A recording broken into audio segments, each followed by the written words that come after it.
holdouts. Senator Paul is our guest this morning. Good morning, Senator. Good to have you with us, sir. You're very much in the news. Good morning.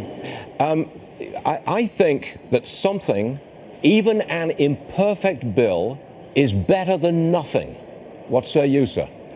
You know, I think when you look at the bill, you have to measure it and analyze it and say, is it a repeal or is it a keep?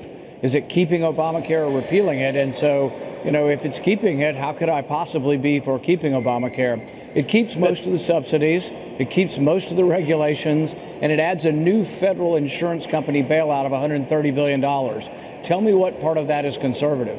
Okay, I'll tell you what's good about it. It gets rid of the taxes, 21 of 22, they're gone. It gets rid of the individual mandate. That gives us a degree of freedom about what coverage we want and who pays for it.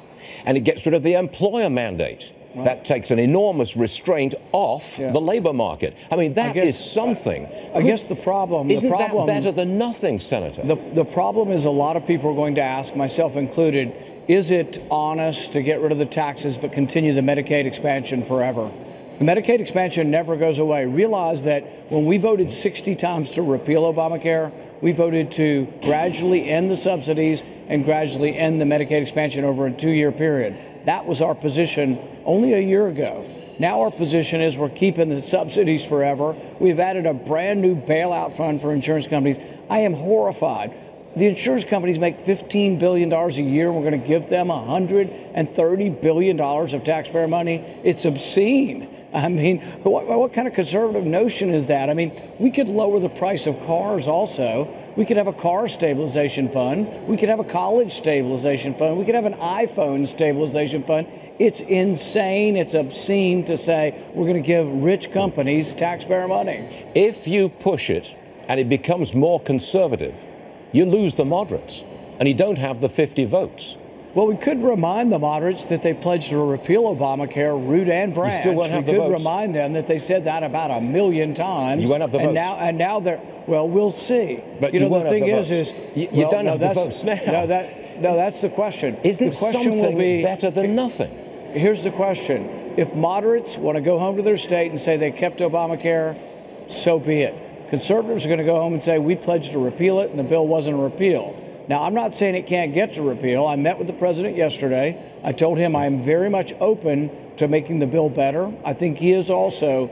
But Senate leadership so far has had no communication with any of us that are really opposed to the, so much of keeping of Obamacare. If the Republican Party cannot agree, after all the negotiating, you can't agree, then we go back to where we are now, which is a collapsing Obamacare system. Mitch McConnell goes to the Democrats and he needs their help, and you'll get Obamacare on steroids. I keep coming back to it. Some agreement is better than nothing. I think you're presuming Senate leadership wants to really keep Obamacare, and I don't think that's true. I think they're working with a mix of people, but I don't really cast aspersions on the leadership saying, oh, they're going to go to Democrats and keep Obamacare. I don't think that's true at all. Okay. I do think, though, that health care is quite complicated, and there's a great danger to owning it without fixing it. And so I think that if you pass something that's not going to work, and we come about in about a year, and premiums are rising at 25–30%, still the insurance companies are dropping out of the individual market, I think what you're going to find is people are going to say, why do we give Republicans control of Congress since they didn't know what they were doing? Some way down the road, there's going to be a vote, and when that vote is counted, would you be the senator who votes no and kills the whole thing?